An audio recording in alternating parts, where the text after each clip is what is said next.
అనంతపురం జిల్లా కదిరి పట్టణంలో అనారోగ్యానికి గురైన రజక సంఘం రాష్ట్ర అధ్యక్షులు పన్నీటి కాసయ్యను రజక సంఘాల నాయకులు పరామర్శించారు. పన్నీటి కాసయ్య త్వరగా కోలుకొని రజక సంఘంలో తన కార్యాచరణ పునఃప్రారంభించాలని నేతలు ఆకాంక్షించారు. ఈ సందర్భంగా రానున్న కాలంలో 13 జిల్లాల్లోని అన్ని నియోజకవర్గాల్లో అన్ని మండలాలలో మండల స్థాయి కమిటీలు ఏర్పాటు చేయాలని సంఘం నాయకులు ఆధ్వర్యంలో చర్చించారు. ఈ కార్యక్రమంలో నాయకులు రాష్ట్ర ప్రధాన కార్యదర్శి చిలకపాటి మాల్యాద్రి, రాష్ట్ర ఉపాధ్యక్షులు భావనపల్లి శివప్ప, రాష్ట్ర కార్యదర్శి ఆంజనేయులు తదితరులు పాల్గొన్నారు.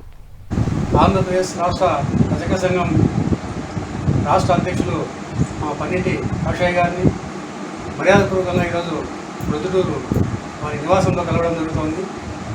ఈరోజు ఈ కార్యక్రమానికి రాష్ట్ర ప్రధాన కార్యదర్శి చిలకపాటి మాల్యాద్రి గారు, రాష్ట్ర ఉపాధ్యక్షులు భావనపల్లి శివప్ప గారు, అనంతపురం జిల్లా అధ్యక్షులు డాక్టర్ కృష్ణమూర్తి గారు, జిల్లా ప్రధాన కార్యదర్శి అయినటువంటి మన అంబులెన్స్ రమేష్ గారు, అలాగే కదిరి డివిజన్ నాయకులు నారాయణ గారు, అలాగే శివశంకర్ గారు, అలాగే మా ప్రధాన కార్యదర్శి తరఫున వచ్చినటువంటి మా నెల్లూరు జిల్లా నాయకులందరికీ కూడా ఈరోజు ఇక్కడ ఈ కార్యక్రమం వచ్చేసినందుకు ప్రత్యేకంగా ధన్యవాదాలు చెప్తున్నాం.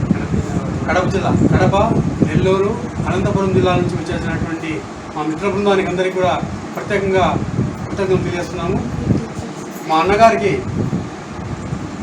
ఆయురారోగ్యాలతో ఆరోగ్యంగా ఉండి సంఘాన్ని ముందుకు తీసుకుపోయే నాయకత్వ పటిమను